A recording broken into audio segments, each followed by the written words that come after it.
এখন বাজে রাত ৯টা আর এখন হচ্ছে ডালখোলা পৌঁছে গেছি আমরা। আর এখানে দেখো সব কোম্পানির বাসই কিন্তু আছে, শ্যামলী পরিবহন থেকে শুরু করে সব রকম বাস। কিন্তু মজার কথা সব যেটা ইজি রাইডের বাসটা কিন্তু সবচেয়ে বেশি সুন্দর দেখতে আর সবচেয়ে অ্যাট্রাকটিভ। তো এই দামে এই বাসের ফেসিলিটি পাওয়ার জন্য অবশ্যই আমার ভিডিওটা প্রথম থেকে শেষ অবধি দেখতে হবে।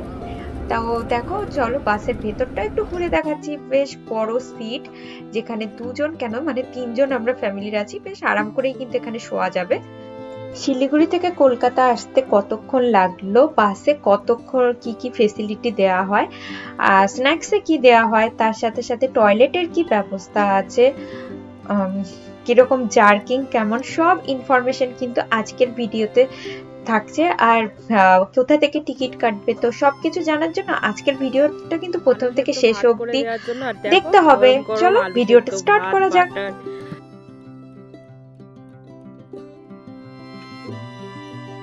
Hello friends, good morning. Blooming নেস্টের আরো একটি ভিডিওতে সবাইকে অনেক অনেক ওয়েলকাম জানিয়ে আজকের ভিডিওটা শুরু করছি। আর এটা আমার দার্জিলিং সিরিজের শেষ ভিডিও। আজকে আমরা এই সুন্দর জায়গা ছেড়ে ফিরে যাব কলকাতার উদ্দেশ্যে।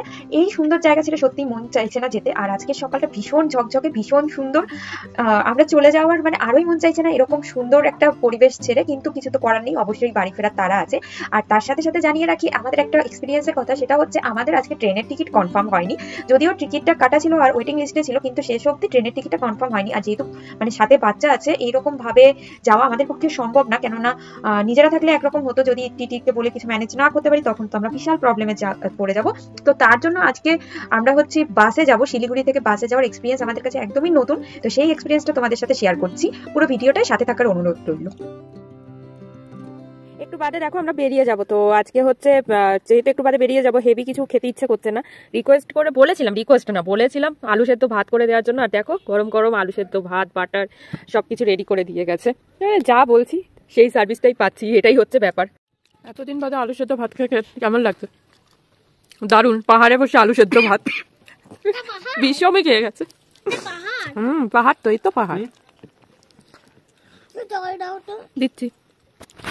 এখন বাজে সকাল 10টা 15 মতন। আর আমাদের একটা গাড়ি বলা ছিল যেটা আমাদেরকে নিয়ে যাবে তাকদা বাজার অব্দি। তার জন্য এখানে রেট করেছিল মাত্র 300 টাকা। তবে তাকদা বাজার অব্দি কিন্তু হেঁটেও আসা যায়। লোকাল যে লোকজন আছে তারা হেঁটেই আসে, তোমরা চাইলে হেঁটেও আসতে পারো। কিন্তু আমাদের সাথে লাগেজ আছে, প্লাস আমার বাচ্চা আছে, তো তার জন্য আমরা গাড়ি ভাড়া করেই এখানে চলে এসেছি। ওই মিনিট 10 মতন লেগেছিল গাড়ি ভাড়া করে। তবে আজকে কিন্তু আমরা শেয়ার জিপে এরপরে শিলিগুড়ি যাবো। আমি এখন দাঁড়িয়ে আছি হচ্ছে তাকদা বাজারে। আর এই যে এই গাড়িটা করে আমরা এখন শিলিগুড়ি যাব। এটার জন্য 200 পার পার্সন নেয়। মাঝখানের যে সিটটা আছে, 4টে সিট আমরা নিয়ে নিয়েছি, কেননা পুচকুকে নিয়ে যাব এরকম শেয়ার গাড়িতে। ফার্স্ট এক্সপিরিয়েন্স আমাদের, জানি না কেমন হবে, একটু টেনশন হচ্ছে, তাই বমির ওষুধ সাথে নিয়ে নিয়েছি। চলো গাড়িতে ওঠা যাক। আর এনজিপি থেকে পার্টি কথা তোমাদের যেতে যেতে বলছি। চলো, ওখানে গাড়ির লাইন লেগে গেছে। আজকের এই ভিডিওতে তোমাদের সাথে কিছু ইনফরমেশন শেয়ার করছি যেটা তোমাদের অনেকটাই কাজে লাগবে। ওই যেটা হয় না যে একটা জায়গায় ঘুরে যাওয়ার পরে সেই জায়গা সম্পর্কে জানার জন্যই তো আমাদের এই ইউটিউব ভিডিওগুলো বানানো, আর তোমরাও জানি তার জন্যই দেখা। এই রাস্তা দিয়ে যেতে যেতে একটা কথাই আমাদের মনে হচ্ছিল, আমরা যদি এরকম শেয়ার জিপে না করে পার্সোনাল গাড়ি করে আসতাম। আর অবশ্যই যদি কেউ পার্সোনাল গাড়ি করে আসো, তারা কিন্তু কথা বলে আসবে যে আমি রাস্তায় যেতে যেতে এই যে টি গার্ডেন গুলো দেখা যাচ্ছে, সুন্দর সুন্দর টি গার্ডেন, সেগুলো দেখতে দেখতে যাব। আর এরকম অপশন অবশ্যই থাকতে হবে যে যাওয়ার সময় আমাকে টি গার্ডেনে নামাতে হবে। কেননা আমি ওই তিনচুলেতে যে টি গার্ডেন দেখে এসেছি, তার থেকে এই যে যে রাস্তা দিয়ে যাওয়ার সময় যেই টি গার্ডেন গুলো পড়ছে সেগুলো অনেক অনেক বেশি সুন্দর। কিন্তু যেহেতু আমরা শেয়ার গাড়িতে যাচ্ছি, নামার তো কোনো অপশনই নেই। আর আমি এর আগেও এক্সপিরিয়েন্সে দেখেছি যে অনেক সময় এরকম হয় যে ড্রাইভারের সাথে যদি আগে থেকে কথা না বলা থাকে তখন কিন্তু ড্রাইভাররা নামাতে চায় না। তাকদা থেকে এই শিলিগুড়ি যাওয়ার জন্য গাড়ি হয়তো 3000 টাকা মতন চার্জ করে। আর সেখানে আমাদের এই আজকে শেয়ার জিপে 800 টাকায় হয়ে গেছে। তো তার জন্যই শেয়ার জিপে যাচ্ছি। কিন্তু কেউ যদি মনে করো যে ওখানে গিয়ে টি গার্ডেন না দেখে ফেরার সময় রাস্তায় টি গার্ডেন দেখতে দেখতে যাবে, সেটা কিন্তু এখানকার জন্য বেস্ট অপশন। কেননা রাস্তার টি গার্ডেন গুলো দেখেই বুঝতে পারছো ভীষণ সুন্দর। আরেকটা জিনিস তোমাদেরকে বলার, যেহেতু আমরা 4টে সিট মাঝখানে রিজার্ভ করে নিয়েছিলাম, আমাদের কিন্তু তেমন কোনো প্রবলেম হয়নি। কিন্তু আমাদের পেছনে আর সামনে দেখতে পাচ্ছ, তোমাদের সাথে অলরেডি শেয়ার করছি, মানে সামনে 4 জন উঠেছে ড্রাইভার সহ, আর পেছনেও মনে হয় আমার যতটা মানে জায়গা আছে 6 জন, মানে এক একটা সিটের মধ্যে 7 জন করে, 6 জন 7 জন, মানে রাস্তায় যার সাথে যে দাঁড়াতে বলছিল, যেহেতু এখানে ট্রান্সপোর্টের ব্যবস্থা কম, সেখানেই কিন্তু দাঁড়িয়ে পড়ছিল। তো শেয়ার জিপে এটা আমার ফার্স্ট এক্সপিরিয়েন্স, কিন্তু সত্যি কথা বলতে জার্নিটা কিন্তু খুব একটা গায়ে লাগেনি। টাইম একটু বেশি লেগেছে, তবে ঠিক আছে, এরকম যদি রিজার্ভ করে নেওয়া যায় তাহলে কিন্তু খুব একটা প্রবলেম হয় না। তো এটা কিন্তু রেলওয়ে স্টেশন বা বাস স্টেশন অব্দি যায়নি, এই বিশাল সিনেমার সামনে আমাদেরকে নামিয়ে দিয়েছে। আর এখান থেকে আমরা এখন টোটো করে যাচ্ছি তেনজিং নং বাস স্ট্যান্ড, কেননা আমাদের আজকে বাসে করেই যাওয়ার আছে, ট্রেনের টিকিট আমাদের কনফার্ম হয়নি। বাসের কিরকম কি অবস্থা তোমাদের সাথে শেয়ার করবো, সাথে দেখো। যারা আমাদের মতন ফ্যামিলি নিয়ে আসবেন তাদের জন্য কিছু কথা বলে রাখি। আমরা প্রথমে অটো করে চলে এসেছি তেনজিং নং বাস স্ট্যান্ডে, আর সেখানে আসার পরে ইজি রাইডের যে ওয়েটিং লাউঞ্জ আছে সেটা হচ্ছে হেরিটেজ হোটেলের ঠিক উল্টো দিকে। এখানে কিন্তু বসার জায়গা আছে, আর তার সাথে আমাদের লাগেজ যেগুলো সাথে ছিল সেগুলো কিন্তু আমরা রেখে চলে এসেছি লাঞ্চ করার জন্য। তো পরপর কয়েকটা হোটেল আছে, হেরিটেজের পাশ দিয়েই পরিতোষ আছে, তারপরে আমরা যেটাই খাচ্ছি এই হোটেলটা। তো যেহেতু 4টে বেজে গেছে আর বাচ্চা নিয়ে এসেছি, খাওয়া দাওয়াও করা হয়নি, তো ব্যাগগুলো কিন্তু মানে খুব সুন্দর ইজি রাইডের রাখার জায়গা আছে, সেগুলো অবশ্যই তোমাদের সাথে পরে শেয়ার করছি। তার আগে প্রচন্ড বললাম খিদে পেয়ে গেছে, খাবারটা চলো ফিনিশ করে নেই। আর এই রেস্টুরেন্টের খাবার আর আমাদের দারুণ লেগেছে, আর এত খিদে পেয়েছে সত্যি কথা বলতে। আমরা এখানে নিয়েছিলাম সাদা ভাত, তার সাথে একটা মাছ, আর হচ্ছে মাটন খেতে চেয়েছিল পুচকু। সব দিয়ে লাঞ্চ করে তারপরে আবার গিয়ে ওই যে ওয়েটিং লাউঞ্জ আছে ইজি রাইডের, ওটাও তোমাদের সাথে শেয়ার করব, আর ওখানেই ওয়েট করব, যেহেতু আমাদের বাস হচ্ছে 6:30 আর এখন বাজে 4টে মতন, আমাদেরকে অনেকটাই ওয়েট করতে হবে। এখন আমি দাঁড়িয়ে আছি তেনজিং নং এর বাস স্ট্যান্ডে। আর যারা এরকম হয় যে ট্রেনের টিকিট কনফার্ম হয়নি, তো তারা কিন্তু এই তেনজিং নং বাস স্ট্যান্ডে এসে এখান থেকে কলকাতার যাওয়ার বাস, মানে অন্য যেগুলো হয়তো স্লিপার বাস হবে না, তবে অন্য যে কোনো বাস ধরো বসে যাওয়া যায় সেরকম বাসের অ্যাভেলেবেল এখান থেকেই পেয়ে যেতে পারো। তবে আজকে তো আমরা এক্সপিরিয়েন্স করতে চলেছি স্লিপার বাসের এক্সপিরিয়েন্সটা কেমন, আর তার জন্য হচ্ছে যেতে হবে আমাকে আর একটু সামনে থেকে। তেনজিং নং বাস স্ট্যান্ডের ঠিক পাশেই কিন্তু হয়েছে ইজি রাইডের এই যে ওয়েটিং লাউঞ্জটা, ভীষণ গোছানো, ভীষণ সিমসাম সুন্দর একটা ওয়েটিং এরিয়া, যেখানে বয়স্ক লোক, বাচ্চা, তো আমার তো অলরেডি বাচ্চা ছিল, তো সেখানেই আমি ওয়েট করেছি পুরো টাইমটা। আর অনেকেই হয়তো ভাবতে পারো যে এতক্ষণ আগে গিয়ে কোথায় বসে থাকবো, তার জন্য কোনো টেনশন নেই, এখানে এসেই তুমি ওয়েট করতে পারবে। আর তার সাথে এখানে কিন্তু ওয়াশরুম ফেসিলিটিও আছে, ছেলে মেয়েদের জন্য আলাদা আলাদা ওয়াশরুম আছে। তো সব দিক থেকে একদম কি বলবো, ট্রেনের টিকিট না পেলে এখন আর কিন্তু শিলিগুড়ি থেকে ফেরার জন্য চিন্তা করার কোনো দরকারই নেই। তোমরা দেখতে পাচ্ছ বাসটা কিন্তু চলে এসেছে, 6:30টায় বাস ছাড়ার কথা, আর এখন বাজে ওই 6:10 নাগাদ। তবে ওয়েটিং লাউঞ্জের সামনে কিন্তু বাস দাঁড়ায়নি, একটুখানি সামনে এগিয়ে দাঁড়িয়েছে। এখানেও আরেকটা জিনিস বলে রাখি, তোমাদের যে মালপত্র আছে সেগুলো কিন্তু বয়ে নেওয়ার জন্য এখানকার লোক আছে, তোমাদেরকে নিজেদেরকে বাস দূরে দাঁড়িয়েছে বলে জিনিসপত্র বয়ে নিয়ে যেতে হবে না, আর মানে সব রকম ফেসিলিটি দিচ্ছে। আর রেড বাসের থেকে আমরা এই সিটটা বুক করেছিলাম, আমাদের এই সিটের জন্য পড়েছে পার টিকিট 2500 টাকা, আর বাচ্চা 5 বছরের নিচে হলে তার জন্য কোনো ভাড়া লাগবে না। আর যদি এরকমও হয় যে বাসে যদি সিট অ্যাভেলেবেল থাকে, এখানে এসেও কিন্তু তোমরা বাসের টিকিট বুক করতে পারো। মানে বিকেল অবধিও আমি শুনছিলাম যে সিট অ্যাভেলেবেল থাকলে এখানে এসে বুক করার জন্য লোকজন এসে কথা বলছিল। তো তোমরা সেক্ষেত্রে যদি এরকম হয়, এখানে এসেও কিন্তু অন স্পট বুক করারও ফেসিলিটি রয়েছে। পাইনি আমরা, ওয়েটিং লিস্টে ছিল কামরূপ এক্সপ্রেস ছিল, যেটা 9-10 স্ট্যাগনেন্ট হয়ে গেছিল। তো তারপরে ভাবছিলাম কীভাবে বাড়ি ফিরব, তো তখন আমি রেড বাসে শরণাপন্ন হই, আর তখন এই বাসটা যেটা সন্ধ্যা 6:30টার সময় এখান থেকে ছাড়বে তেনজিং নং বাস স্ট্যান্ডের কাছেই, আর কলকাতা গিয়ে পৌঁছাবে এসপ্ল্যানেডের কাছে কোনো একটা কাউন্টারে গিয়ে এটা লাস্টে সবাইকে ড্রপ করে দেবে। এটা মোটামুটি টাইম দিন 7টা থেকে 7:30টা, তো আমি ধরে রাখছি 8টার মধ্যে গিয়ে আমরা পৌঁছাবো। আর টিকিটের ভাড়া শ্যামলী বা লোকনাথের থেকে অনেকটাই রিজনেবল, 2400 টাকা করে। তো সেই ক্ষেত্রে আমি তাই জন্য এই বাসটাকে চুজ করছি, কারণ ভলভো 9600 সিরিজের অন্যান্য যে বাসগুলো আছে সবগুলোরই তোমার টিকিটের ভাড়া 3000 থেকে 4000-এর মধ্যে ঘোরাফেরা করে। এটাই একমাত্র দেখলাম যেটা 2500-রও নিচে, 2400 টাকা। তাই এটাই আমি পারচেস করলাম আমাদের ফেরার জন্য। তো দেখা যাক ভিতরের অ্যাম্বিয়েন্স কেমন। ভিতরের অ্যাম্বিয়েন্সটা দেখে জাস্ট একটাই কথা মনে হচ্ছে, জাস্ট ওয়াও। আর মনেই হচ্ছে না যেন কোনো বাসে আমি চড়ছি, দেখে তো মনে হচ্ছে যেন ফ্লাইটে, মানে ট্রেনেও তো এরকম এক্সপিরিয়েন্স হয় না। প্রত্যেকটা সিটের জন্য আলাদা করে পর্দা দেয়া আছে। তারপরে দুজন যদি আলাদা কেউ সিট বুক করে, তাদের মাঝখানের জন্য কিন্তু সেপারেশনের জন্য একটা করে পর্দা দেয়া আছে।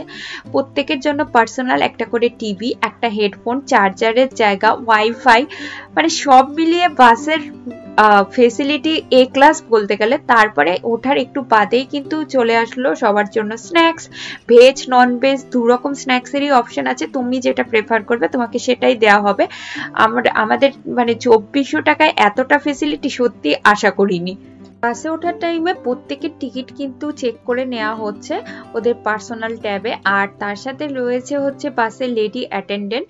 সব মিলিয়ে এই বাসের পরিষেবা ভীষণই নতুন, কিন্তু পরিষেবা এত সুন্দর, এত স্যাটিসফাইং। ভেতর এখানে কোনো বসে যাওয়ার সিট নেই, পুরোটাই স্লিপার ওপেন নিচ করে আছে, আর সাইডে দুটো করে আছে। আর এখানে একটা করে দুটো করে পিলো, একটা টাওয়াল, টিভি, ওয়াইফাই, স্ন্যাক্স আর ওয়াটার বোতল, এগুলো ফেসিলিটি আছে। তো যে আপাতত এগুলোই দেখা যাচ্ছে। স্ন্যাক্সটা আমাদেরকে ফোন করেছিল, তো ভেজ না নন ভেজ সেটাও কিছু দেওয়া হবে এখানে।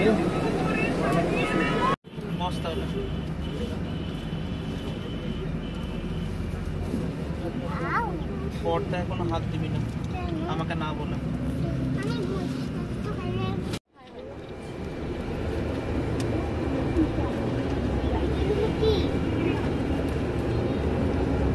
টিফিন দেখি কি আছে। দেখো আমাদের রাতের স্ন্যাক্স কোথাকার দিয়েছে দেখা। সকালে বাবা ডাল ভাত করে আমি মাঠে যাবো।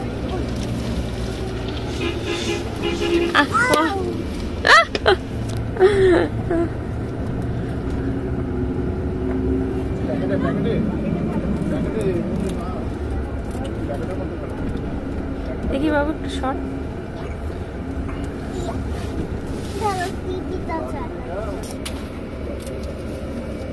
বাবা কোল্ড ড্রিঙ্কস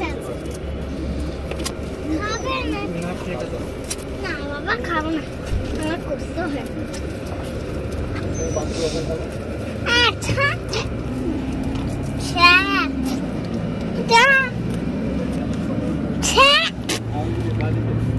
আমার কোল্ড ড্রিঙ্ক দেখি কি করবে কোল্ড ড্রিঙ্ক গুলো? কি করবে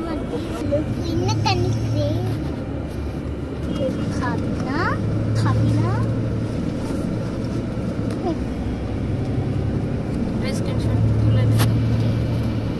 এটা তোমার, এটা আমার। আমি আমারটা পাপাকে শেয়ার করব। অলরেডি ঠান্ডা, তো ভালো। ব্যাস মানে ওকে না। রাত এখন 9:20, আমরা এখন ডালখোলায় এসেছি। এখানেই রাতের খাবার দাবার করে আবার গাড়ি ছেড়ে দেবে কলকাতার উদ্দেশ্যে। আর এখন এইটা দেখছেন আমাদের বাস পিছনে, এখানে দেখা যাচ্ছে মৌসুমি এখানে দাঁড়িয়ে। এটা বাইরে একটু ঠান্ডা, মানে হঠাৎ করে ওখান থেকে বাইরে বেরিয়েছে বলে ঠান্ডা লেগেছে। বাবু এখন চাদরের নিচে আশ্রয় নিয়েছে। কিছু কি খাওয়ার প্ল্যান আছে আমাদের? দেখা যাক বাবু কিছু খাবে, দেখা যাক। দেখতে বেশ ভালো লাগছে।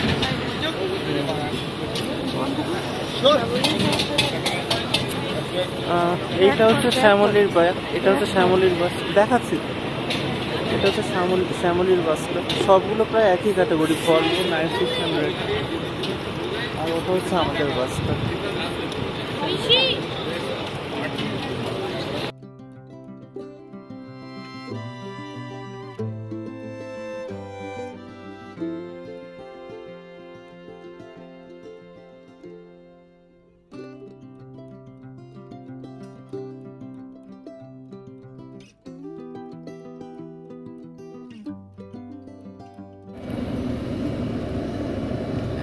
প্রিয়ামকে দেখা যাচ্ছে না। একদম রাইট টাইম চলছে, এখন বাজে 3:30, কৃষ্ণনগর পৌঁছে গেছে। আর বেশ ভালো comfortable journey, first time journey করছি, তাই না বল? খুব একটা অসুবিধাও হচ্ছে না, ভালোই লাগছে। দেখা যাক। আমাদের তো মানে বাথরুম টয়লেটের চিন্তাটা, ওটাই একমাত্র আমাদের টেনশন। ওটাই একটা কনসার্ন, নাহলে সবকিছুই ট্রেনের মতনই মনে হচ্ছে, স্মুথ জার্নি, খুব একটা জার্কিংও হচ্ছে না। ইন্ডিয়ান রেলেও কিন্তু আমরা বাথরুমটা কিন্তু চেক করেই থাকি, এমন কিছু সুন্দর বাথরুম ইন্ডিয়ান রেলওয়ে নয়, কিন্তু যেহেতু বাথরুমটা অ্যাভেলেবেল তার জন্য মাথার মধ্যে একটা কাজ করে যে হ্যাঁ ঠিক আছে, এমার্জেন্সি হলে হাতের কাছে সেটা আছে। এবার একটু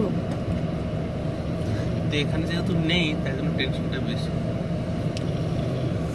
আমরা এখন কেক খাচ্ছি রাত্রি 3:30টার সময়। সন্ধ্যে 6:30টার সময় কিন্তু বাসে উঠেছিলাম, আর এখন বাজে ধরো 6:40 মতন, 12 ঘন্টা হয়ে গেছে। এতক্ষণ বাস জার্নি করছি, যেন কোনো ক্লান্তি গায়েই লাগছে না, পুরো টাইমটাই আরাম করে ঘুমিয়ে এসেছি। তো আর যেহেতু রাত ছিল, ঘুমটা দারুণ ভালো হয়েছে। আর বাসের জার্কিং এতটাই কম, এইটা যে কোনো বাস জার্নি ছিল না ফ্লাইট জার্নি ছিল সেটা কিন্তু টেরই পাইনি সত্যি কথা বলতে। আর এখন ঢুকে গেছে আমাদের বাস হচ্ছে কলকাতায়, যদিও আমাদের এসপ্ল্যানেড পৌঁছানোর কথা ছিল 7টার সময়, সেটা হয়নি, ওই আধ ঘন্টা মতন দেরি হয়েছিল, যেটাকে ইন্ডিয়ান টাইম অনুযায়ী দেরি বলে মানাই হয় না। আধ ঘন্টা দেরি আমাদের ট্রেন বা অন্য যে কোনো ট্রাভেল করো না কেন, মানে বাস বলো বা ফ্লাইট বলো, সবকিছুই এরকম আধ ঘন্টা ডিলে থাকে। তো আর এই বাসের এক্সপিরিয়েন্স সব মিলিয়ে দারুণ আমাদের। এত সুন্দর একটা জার্নি আমরা আজকে করলাম। এই নেক্সট টাইম আমরা যদি কখনো শিলিগুড়ি যাই, অবশ্যই একবার ট্রেনের আগে আমি হয়তো বাসের কথাটাই ভেবে দেখবো, এতটাই আরামদায়ক ছিল আজকের জার্নিটা।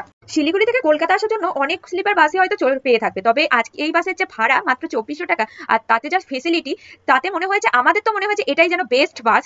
তো তোমরা যারা এই বাসে ট্রাভেল করোনি তারা কিন্তু একবার হলেও এই বাসে ট্রাভেল করে দেখতে পারো। আমাদের মতো তোমরাও কিন্তু শিলিগুড়ি থেকে কলকাতা বা কলকাতা থেকে শিলিগুড়ি যাওয়ার জন্য ট্রেনের আগে কিন্তু বাসের কথাই ভাববে, কথা দিচ্ছি। আর ভিডিওটা অনেক অনেক শেয়ার করে দিও, যাতে সবার কাছে এই ইনফরমেশনটা পৌঁছে যেতে পারে। আজকের ভিডিওটা এখানেই শেষ করছি। তোমাদের যদি কোনো আর কোয়ারি থেকে থাকে অবশ্যই আমাকে কমেন্ট করে জানিও। আরো একটা জিনিস জানিয়ে রাখি, ইজি রাইডের কিন্তু আলাদা ওয়েবসাইট আছে, সেখান থেকেও কিন্তু তোমরা বাসের টিকিট বুক করতে পারো, প্লাস অবভিয়াসলি রেড বাসের থেকেও তোমরা বুক করতে পারো। আর সিটটাও কিন্তু তোমরা তোমাদের পছন্দ অনুযায়ী তখনই চুজ করে নিতে পারো। তো আরো কিছু জানা থাকলে অবশ্যই কমেন্ট করে জানিও বন্ধুরা। টাটা, দেখা হচ্ছে আবার নতুন ভিডিওতে। সবাই ভালো থেকো, সুস্থ থেকো।